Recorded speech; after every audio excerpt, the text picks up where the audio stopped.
Are you guys exhausted? Yes. Got 2 cups of coffee ready. Thank you to our local bard. I love how you just filled that space right in. That was awesome. Made it so much less awkward for us while we're figuring out the technical side of things. And thank you to Chris for all your hard work as always and for having me out to speak. Woo! I was trying to explain to my kids what I was doing today. They're in aftercare right now. And my son Raphael, some of you might know him, he's 7. I told him I was going to go speak for the counselors, and he's like, "Why are you talking to the counselors?" He had no, so I guess you guys have there's like a profession that's a counselor, like cancel culture. You guys, that's you. Isn't that cute? Raphael. Yeah. So I have a little questionnaire I just want to start off with. My name is Stacey Sumereau. I've been at the parish here for almost 5 years, coming up next month. I can't believe it's almost been 5 years. We moved here in 2014.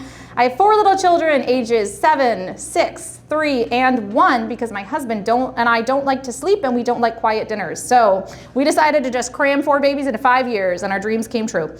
So who here is thinking of maybe someday moving out of your parents' house or changing houses?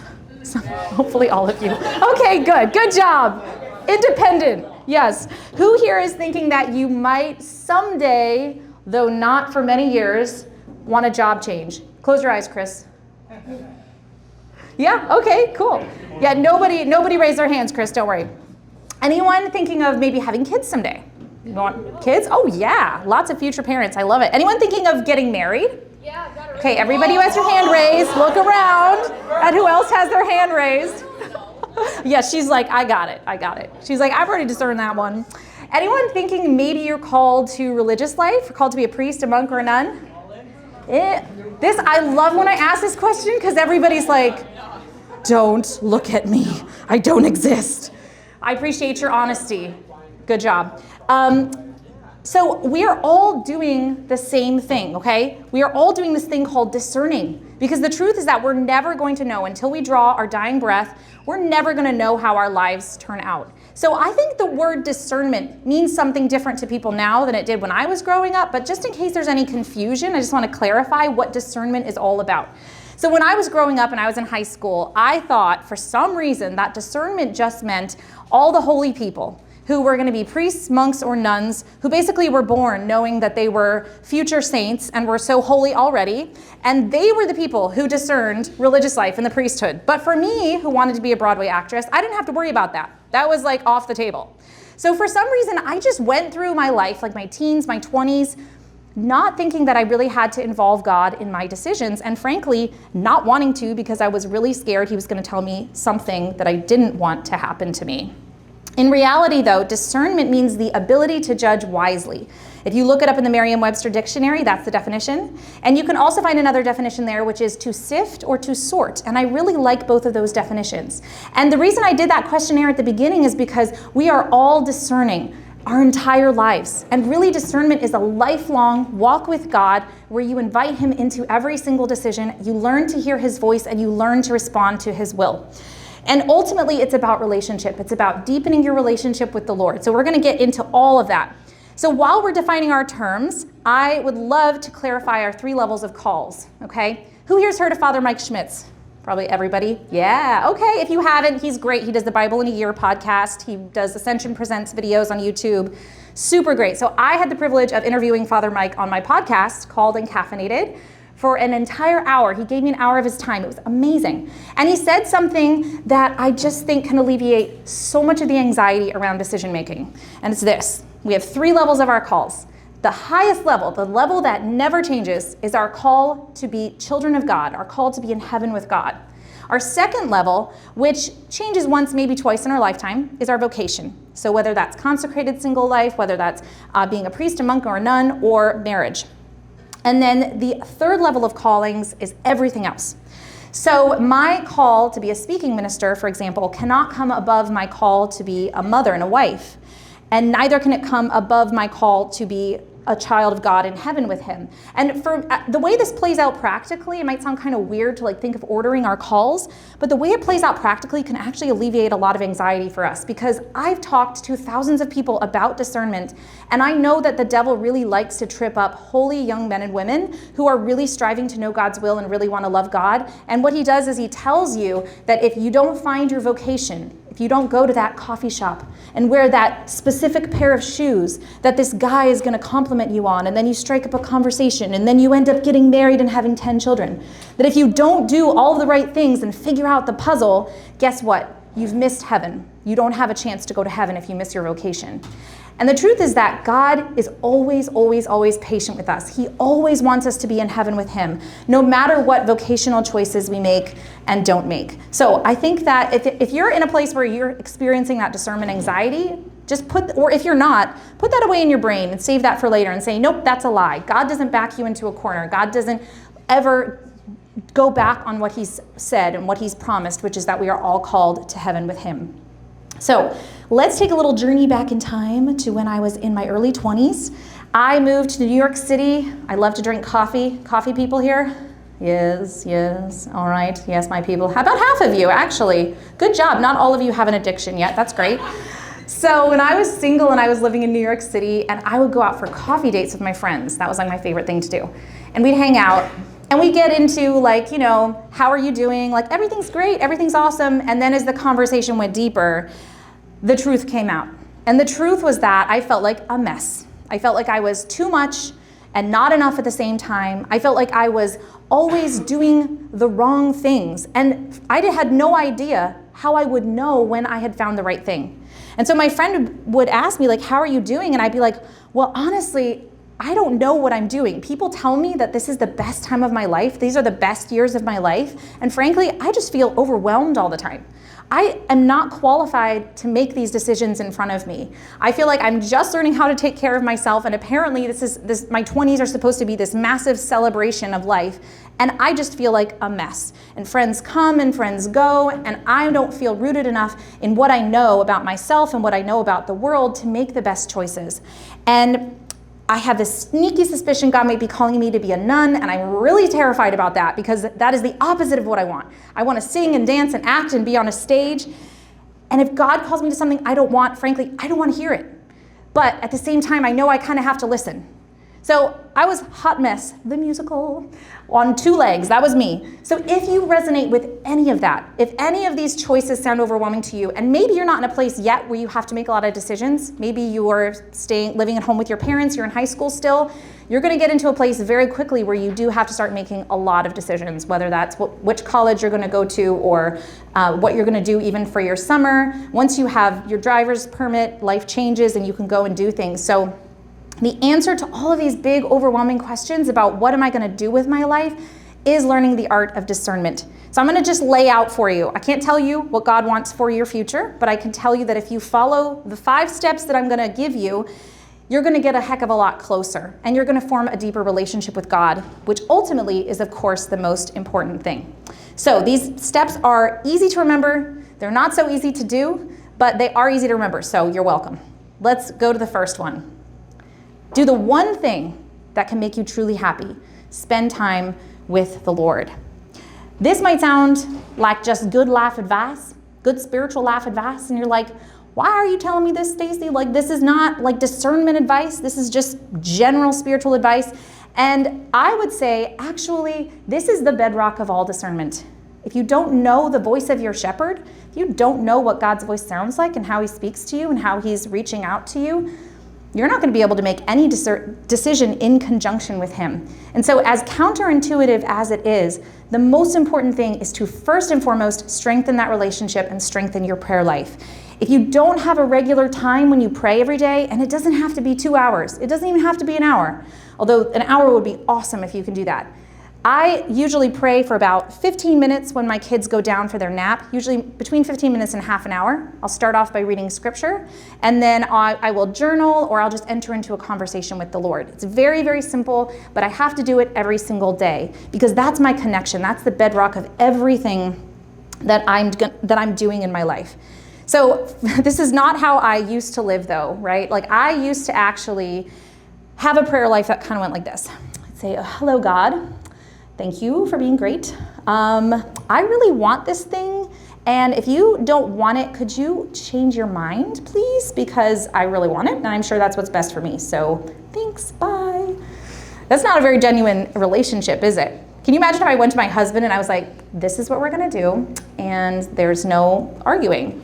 That's not a genuine relationship. And if I'm gonna stand in the truth of who I am, who God is to me, I have to acknowledge that he actually has the plan, and he's gonna actually give me what is best for me.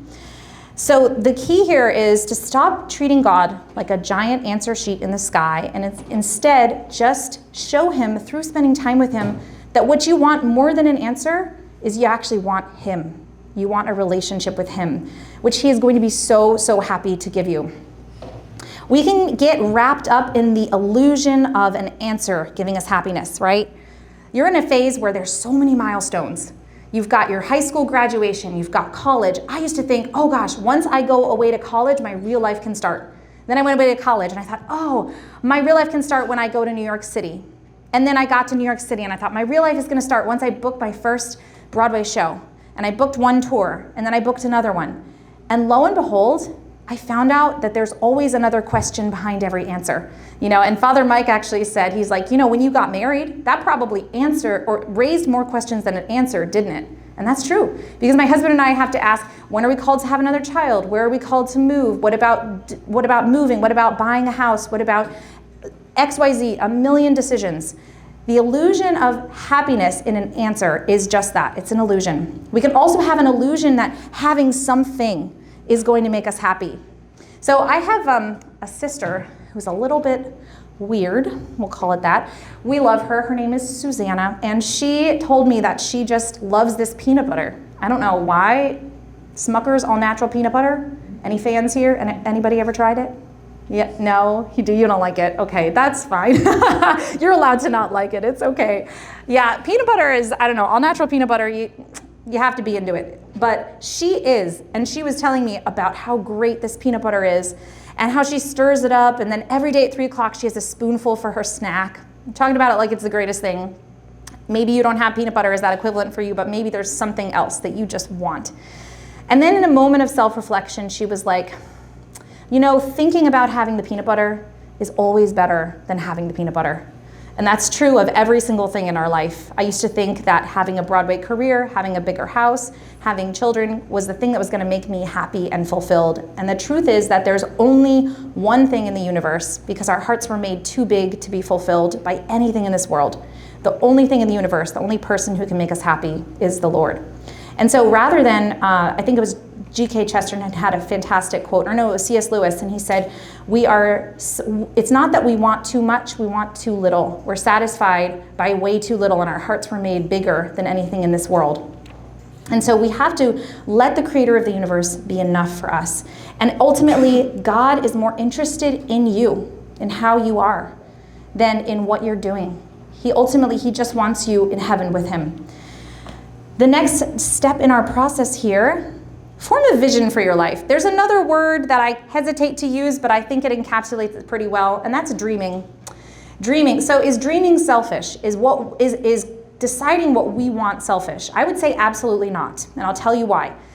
There's a lot of bad advice out there about dreaming. People will say, dream big, and go for your dreams, and that's fine, but there's a lot of platitudes about dreaming that don't actually really mean anything. The kind of dreaming that I'm talking about is about getting to the deepest layer of your desires, okay? So think of yourself, it's a very flattering image, think of yourself like an onion, okay? We have layers of desire, I know, that's how you think about yourself already, right? Think of yourself like an onion. An onion has layers, in Shrek, where he's like, ogres are like onions. People are like onions. So underneath, so on the surface, there's a desire. Like right now, it'd be so nice to have a milkshake. It is so hot out there, right? That would be so great. It'd be nice to put my feet up and take a nap, although I'm actually really enjoying being here. But in general, when I'm not giving a talk, I would love to just take a nap in the afternoon. There's a desire for comfort and a desire for safety and a desire for food and all those basic necessities. And then you get to the next layer. And that might be some kind of a dream, something that you think about when you're falling asleep, something you think about when you're not thinking about anything else. Keep going into that desire. I'm going to use myself as an example. This takes a lot of time, but I followed my dreams. So besides my desire for comfort, the next level underneath that was my dream to be a Broadway actress. And I pursued that really, really hard. I mean, I went to New York City. I basically built my entire life around this dream. And I thought that that's what I was called to. But then when I was on my second tour, I guess I'll show you a picture real quick. Okay, can anybody guess what show this is from? Great costumes, right? Beauty and the Beast. That is such a great guess, Beauty and the Beast. I was the understudy for the wardrobe and for Mrs. Potts, and there I am as a fork. Some people dream of being a CEO or an astronaut, you know, and I was living somebody else's dream of being a dancing place setting, but it was a great way to live for about a year. And so many people I know were jealous of me. All my actor friends would kill for a show like this because in New York City, at any given time, about 1% of actors are working in a show. The rest are waitressing, which I did plenty of as well. But I was living my dream. I thought I had reached the deepest layer of the onion, but I had this worm of discontent in my stomach. And it just stayed with me. I couldn't get away from it. If you ever experience that, this feeling, this gut feeling, something's just not right, that's a gift. And it's massively inconvenient, and it's never going to lead you to do the easy thing, but it is going to lead you to do the right thing. So for about 5 months on this tour, I had this worm of discontent eating away at me, just saying, this isn't what you really want. This isn't what you were made for. And I was terrified because I had given a decade of my life to this profession at this point. And I had no idea what I was going to do if I wasn't going to be an actress. So when the tour was over, I left, I went back to New York City, and I had no idea what I was doing, but I just started going to Mass every single day. And around that time, I was given this prayer that I hated, but it was the most necessary and important step in discernment. And that was surrender. This prayer was a prayer of surrender. I went to confession, and I told the priest, I can say this because it was my confession, I told him that I didn't trust God with my life, that I felt like God might be calling me to something I didn't want. And he didn't say very much, but he handed me a prayer of surrender. And this prayer wrecked me. It was different than anything I'd ever experienced before, because for me, surrender was like giving up the ship. It meant I lost myself, right? You lose yourself when you surrender. And this prayer read like a litany. So it said, I give you my heart, my mind, my memory, my imagination, my weaknesses, my desires, my sins, my past, my present, my future. And I'm a visual learner, so what I would do was I would go in the chapel, and I would sit there in front of the Blessed Sacrament, and I would hand over everything one by one. I would imagine myself putting each part of myself into God's hands. And on any given day, it would be easy to maybe do like 80%. I'd be like, I'm feeling generous. Here you go, God. But then maybe 20% would be so hard to surrender, so hard to hand over. And I would feel like, I've given you so much. Why do I have to give you everything? And the truth is that God created me, and he deserves it all. So I would do my ugly cry every day, and I would give God everything one by one. And whatever I was holding back, whatever was hardest to give God that day, was exactly the thing that I needed to surrender, it turns out, in hindsight. And then things started to happen as I prayed this prayer of surrender. It is a very long story that I don't have time to go into right now, but I ended up on a reality television show called The Sisterhood, Becoming Nuns in 2014. This is the 10-year anniversary of me being on this reality show on Lifetime. And they picked me because I was thinking about religious life. So I actually ended up visiting convents on camera and discerning what I was going to do with the rest of my life. Did I know what I was doing? Heck no. The only thing that I was doing right was praying this prayer of surrender. And that really was the most interesting part. If you can go binge watch me crying about my life choices on YouTube. You're welcome. Everyone's gonna be up till 2 a.m. tonight watching it. That's fine if you don't, I don't care. But I had a terrible hairstyle, so maybe don't. But I had a lot of fun. There were a lot of good things about the show, but really the best part was off camera. Because before the cameras arrived every day, we would go to Mass and we would have a holy hour with the sisters in the quiet, no cameras. And that's where God really started to do work in my heart. The silence was where I started to learn how weak I was, how much of a mess I was, but then also how great God's love was. So I'd pray this prayer of surrender. and do my ugly cry. And I had brought this picture. I'm going to show you my favorite picture of Jesus. This is a picture by Joseph Finelli. There's actually like a lot, really good pictures of Jesus nowadays. But I don't know, back then this was the best one I could find. And I love it so much because of the look in his eyes. I had to remind myself if I wasn't getting an earthly husband, I was getting a really good heavenly one. And so this picture of Jesus strikes me because of the compassion and the desire in his eyes. It reminded me that I'm surrendering not to a thing, not to a void, but to a person, and a person who loves me. And so one day, God decided to enter into my life in a way that I had never experienced before. And Jesus actually appeared to me as I was praying my prayer of surrender after I'd received communion. And he appeared to me very much like this.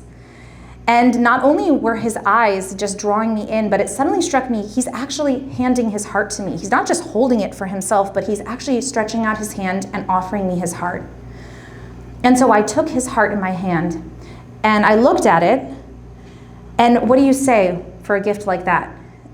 I said, thank you. I didn't know what else to say. And I said, what should I do with it? And Jesus said, I want you to take out your heart and put mine where yours used to be.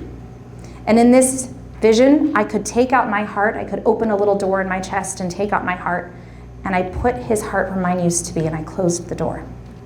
And I realized, as I looked at my shriveled, pathetic little heart that I had just taken out, it was gray and hard and stony and just not at all like a heart should look. I realized that what I had received was infinitely greater than what I could ever surrender. And that when you surrender, you don't lose yourself, you actually gain. Because when you let go of your plans, God can give you something so much better. He can give you himself. And he can take care of literally anything, any problem, any mess. And I was standing there holding my pathetic little heart in my hands. And I said, well, what should I do with this? And Jesus said, may I have it, please? And I knew that I was ashamed to give him such a paltry gift after what he'd given me, but I knew it was exactly the thing that he wanted. So I gave him my heart, and he put my heart where his used to be. And ever since then, it has completely changed my view of discernment, my view of my spiritual life. When I go to confession and I hear the Lord speaking to me, which sounds like a voice in my head, it kind of sounds like a memory, except it's not a voice I've ever heard before. And that's how I know it's him. And instead of saying, what did you do wrong? He says, how are you taking care of my heart? It's a completely different relationship. It made the power struggle go away. Now that's not to say there's never any more power struggles. There are all the time. But I bring him onto the wrestling mat with me. I don't shut the door and try to wrestle alone inside. Because I know that this is the person who wants to love you. This is the person who wants to give you the best life possible. So you're first of all spending quality time with the Lord. You're second of all forming a vision for your life. You're dreaming, trying to get to that deepest layer of the onion, right? And it's good to want your own dreams. It's actually exactly what God wants. And there's this theory that I have. If this is my contribution to Catholic theology, I would be so happy because I think it really has the power to change people's lives. My theory is that at your deepest layer, at the deepest layer of the onion, what you want and what God wants for you are the same thing. There's not a division where what I want is over here and what God wants is over here. It's actually the same. So when you form a desire for your life and you allow God to speak into that desire and you surrender to him, you're moving closer to what you actually want. And what do we actually want? We actually want to give ourselves away. Right? That's the deepest layer of the onion. Maybe you don't want that now, and that's okay. But keep asking questions. Keep asking your heart. Don't be satisfied with what's easy. Keep tuning in if you feel that worm of discontent, and keep surrendering your relationships and your entire future to God. So I'm going to move on to this is our fourth. Here we go. Our fourth step is while you pray, move your feet. This is the action part of discernment, okay? So who here in the room would describe yourself as laid back? Laid back, yeah. Oh, that was like a very energetic laid back. I don't know if I trust that. Okay, it's cool, that's good. Who here is like a doer? Who's the type A? right? Okay, so type A is like the doers, like always got a to-do list, you always got a million things going on. Type B are the laid-back people, okay? It's good to have both. I'm very type A, and my husband is very type B, laid back. And he said, Stacey, it's only type A people who want to classify type B people and type A people, because type B people are so laid back, they don't care. But I like thinking of our personalities and our unique design, because if you're a doer like me, your struggle might be surrender. Your struggle might be handing over your will to God, because you just want your own way so badly, and you just want to go after your dreams and go after them. Now, if you are type B, this may be your hardest step. While you pray, move your feet. So this is the action part of discernment. Sometimes we can get really frustrated because we really want God to just tell us what to do. Wouldn't it be so nice if you could like go up in your room, just light a candle, put some music on the Hallow app, and then like a voice, booms around the room, and then you see a hand descending, and it's like, you can marry Stanley. Wouldn't that be so nice? Or whatever. You can marry so-and-so. That would be great, right? And that would be so easy. So often, though, God actually wants us to take responsibility for our own decisions. He wants us to gather data to prove the right decision to ourselves. He already knows what the right decision is for us, but you may not know the right decision for yourself. And so sometimes you have to go take the internship or try out a major in college and then end up changing direction, and that's okay. You may end up dating someone and it doesn't work out. There's always a risk involved. There's an investment of time, there's an investment potentially of money, and you stand the risk of looking like a flake. But that's okay. While you're young, while you're figuring it out, nobody expects you to know the plan.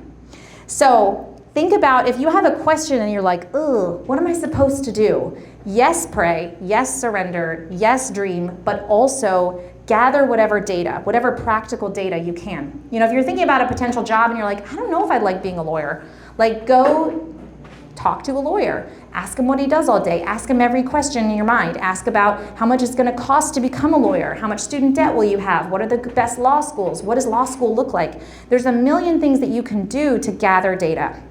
For me, what I learned was that I got to answer my questions about what I was going to do for my vocation when I went to visit convents on the Sisterhood show. And then I also visited other convents off camera because I wanted to make sure I got an authentic discernment experience. And what I learned was that religious life is so beautiful, and I learned that I actually could be really fulfilled as a nun.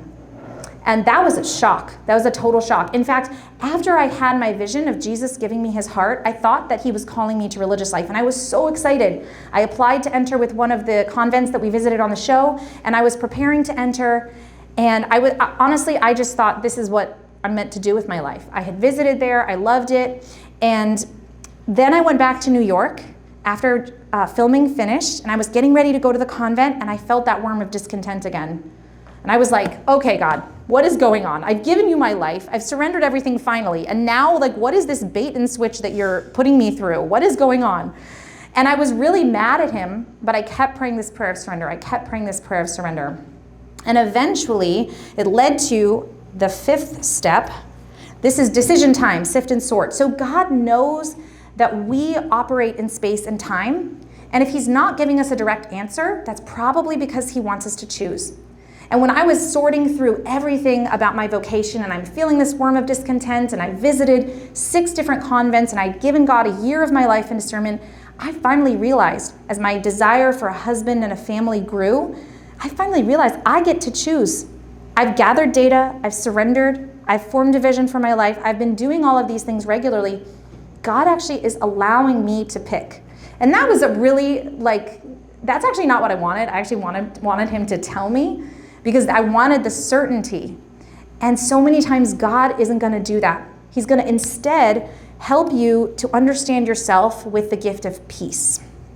So let's look into that. Here's some tools for discernment, and I skipped all the way right away to number 5, which is the gift of peace. Okay, so I met my husband on Catholic Match, whoop, whoop, and my husband had actually, he wanted to be a monk for 6 years. He wanted to be a Carthusian monk. Anybody heard of the Carthusians?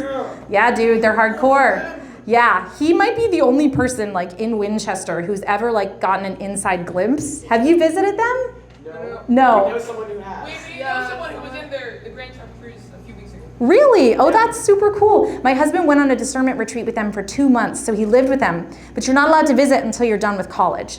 So he actually had to get his college degree first and then go on a discernment visit, which he did, and he stayed for the summer and did not feel peace. He just felt total desolation. And then a year and a half passed, and then he and I met each other, and it was like immediately. I was the first girl he ever went on a date with. And he said he would have married me that day if he had had the choice. So God just blessed us with this peace. This is not how fast it happens for most people. In fact, I would say especially at your age, maybe don't like get engaged after knowing someone for only 5 months. But God definitely does bless you. Oh, you're going to? He's like, let's do it. Maybe, I mean, God will, when he gives you this gift of peace, as long as you are well formed and you're under the direction of a spiritual director and you're striving for virtue, that peace can be an incredible indication that you are in the will of God. And I do recommend, I'm going to bump it back up to number 1, because you do want to be under the authority of a spiritual director, because there is true peace and then there's also false peace, and understanding what those are it takes discernment and it takes understanding and wisdom. So always best to find a spiritual director. If you need, does anybody need any help finding a spiritual director? Does anybody know like where to go? I would say start with one of our priests or talk to your parents and see if they can help you find one. I think the last saint who didn't have a spiritual director was like St. Francis of Assisi. Now, he lived a long time ago, so I think it's probably a really strong recommendation. It is a really strong recommendation that you have one eventually. Maybe not yet, but at least talk to your parents about like, oh, can I find a spiritual director, and just get the process started.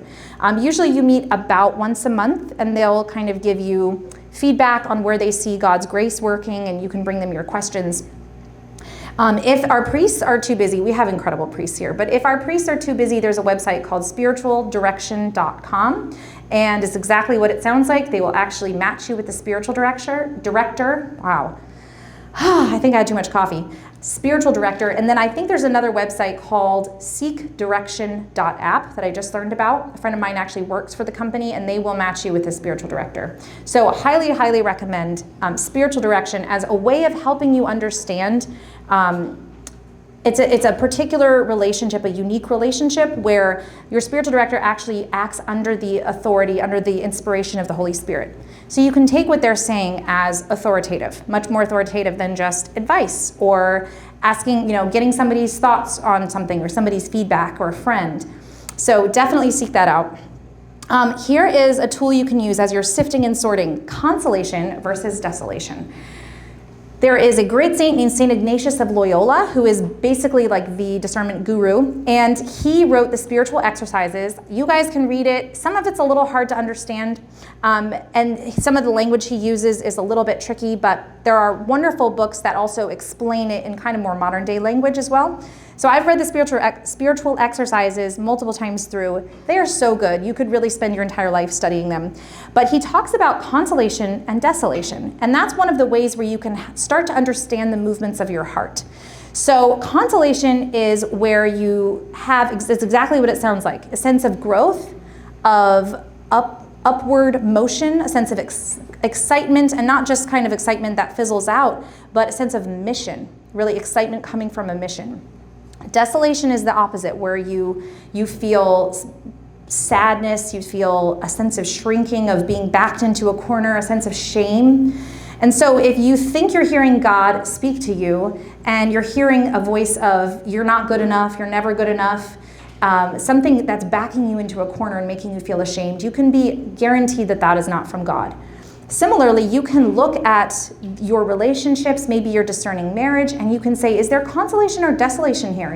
It's not always going to be happy, fun time all the time, but there was a sense of growth. There was a sense of striving for virtue with my husband when I met him that I'd never had in a relationship before. And that consolation was a big indication to me that we were actually moving in a good direction and that we were called to be married. One qualification, because there's a lot to understand about consolation and desolation, and I don't want to oversimplify.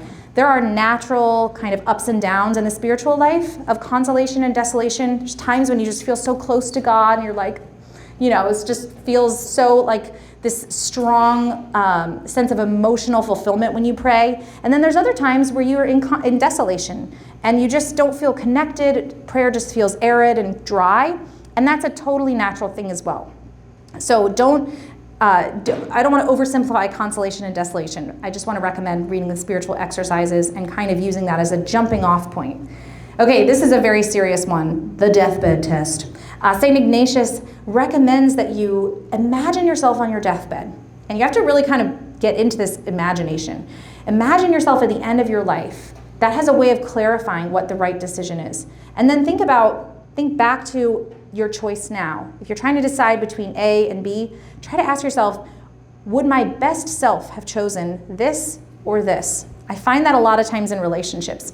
Would my best self have chosen to gossip about this person? Or would my best self have wished that I instead lovingly talked to them about it directly without involving a third person? You know, a lot of times if we imagine ourselves at the end of our lives, it really clarifies what we truly want, our best version of ourselves. Okay, number 4 is a time limit. I love this one. This is really helpful if you're one of those people like me who feels like a squirrel and you're like flip-flopping back and forth with all these decisions all the time and you just can't commit to one thing because you're just very indecisive. So I feel like that a lot. So St. Ignatius, she's like, yeah. St. Ignatius has a tool for that. It takes 7 days. So you'll want a little bit of lead time, and maybe you could do a simplified version that takes 3 days. But the full time limit would be 7 if you wanted to like really fully discern it. So what you do is for 3 days, you imagine that you have chosen this one choice and you stick with it, you commit to it in your mind for 3 days. And then after 3 days, you imagine that you've chosen this other option. And then you commit to that and you stick with it for 3 days. And then on the 7th day, you go back and you look at what did my journal say? Where was my consolation? Where was my desolation? What do I feel like was my truest self, my most noble self, the part of me that wants to choose God's adventure? And what part of me was like my lazy self? Like this would be the easier choice, but I know it's not the right thing. So if you like to journal like I do, I find that the time limit one can be really, really, really helpful. Just pay attention to your thoughts and your feelings and where your peace is in that time. Okay, I want to leave you with a story. I mentioned this earlier, but a lot of times when we discern decisions, people would always ask me, because most people don't share their discernment story on worldwide television and run the risk of looking like an absolute idiot on worldwide TV, but I did, and people had a lot of questions for me, and all of the questions coming from this secular television show crew were like, what do you want? How do you think that this vocation would fit you and what you want and your desires? And while that is a good question, it is also just a jumping off point, because the concept that there's something deeper that I give myself to never really occurred to them. And so I just want to encourage you and let you know that really ultimately what you desire, that deepest layer of the onion, is not going to be the thing that's the most comfortable, and it's not going to be a life of comfort. It's going to be a life of self-gift. And my husband just really epitomized this for me on our wedding night, our wedding reception, when he took my shoes off, and instead of doing a garter toss where he takes off the garter or whatever and tosses it to the crowd, he washed my feet. And I posted this picture on Facebook and it went viral. I think it's over 24 million people have seen it at this point. I haven't checked it in a long time, but I posted this back in 2021 and there were like 170,000 comments or something like that on it. And I think the reason that this picture went viral is because there's something very deep in our hearts that know that we want to live in a relationship where we sacrifice for one another. And that when you do that mutually, the love truly does multiply and it can stay alive and it can grow. And I'm so happy that my husband is the one to teach our 4 children what self-gift is and what vocation is and what Christ's love is like, because that's ultimately what we're called to do. And I'm living proof that even though it's very, very hard to do that is what you were built for. And I can guarantee that God is going to give you the grace moment by moment to grow into that. So if it feels like, I don't really want to lay my life down, bring that desire to the Lord, or that lack of desire bring that thought to the Lord and surrender it to Him, and let Him form you into the person He wants you to be. So I will leave you with that today, and I'm just going to give you a QR code. If you would like to go to my website, and if you want to put in your email address and you want that prayer of surrender that was so life-changing for me, just put in your email address when the little pop-up comes up, and then you can get that prayer of surrender. So yeah, thank you so much for having me, everybody. We really, this is great. Thank you. I am so impressed you stayed awake, because it is the afternoon of after a long week, and you've had lunch, and I'm sure you're all exhausted, but thank you for your eyes and for your attention. I appreciate that. Do you want to do questions? Do we have time? Questions, concerns, thoughts? Where am I from? That's such a great question. Oh, sorry, it's you or that? Sorry, took me a minute. Hello, sir. I am from a lot of places. So I was born in Bowie, Maryland, but my dad was in the Marine Corps. So we moved 7 times growing up. So I lived in England. I lived in England for 2.5 years. I lived in California for 3 years. 3 places in Virginia, and then I was in New York for a while as well with my actressing and waitressing career. And now I call myself very solidly from Virginia. I lived here for 6 years, well, not here, but in Alexandria for 6 years, and that was a very formative part of my childhood. So I've always thought of myself as an East Coaster if I had to pick one place, but yeah. I may be very adaptable, but I don't necessarily want that life for my children of moving around all the time. Yeah. Yeah. I'm 17, I've been 15 times. Have you really? Wow. So where do you call yourself from? How do you answer when people ask you where you're from? It's complicated. Yeah. Everywhere. Oh man. Do you like here the best? Are you going to stay? Awesome. I know. We love it here. Yes, ma'am. What convent were you going to join? I was going to join the Daughters of St. Mary of Providence. You may not have heard of them. They're in Chicago. They're actually all around the world, but their founder is St. Louis Guanella. So they're called the Guanellian Sisters, and their mission is to be a mother, a sister, and a friend to everyone. And I loved that because there were literally some of the nuns who were assigned to convert gangs in Mexico. Like, this one sister had all these stories, and she would she converted a bunch of gang members, and she would just go hang out with them. And they also helped, they were teachers, they helped with people with disabilities, they ran a home for them. So there were all kinds of different missions that they had, and I just loved the kind of the flexibility of their mission about how they felt called to evangelize wherever they were. They're beautiful. They have a home in Chicago, and that's where I would have joined. Yeah. Recommend looking into them if you're thinking about discerning. Anybody else?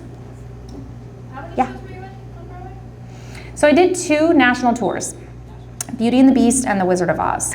So yeah, little dinky shows you might have heard of. You guys have seen Wizard of Oz, right? Okay, good. Sometimes I give talks to kids in high school, and I ask them if they've seen it, and they're like, no. And I'm like, go to confession. Any other questions?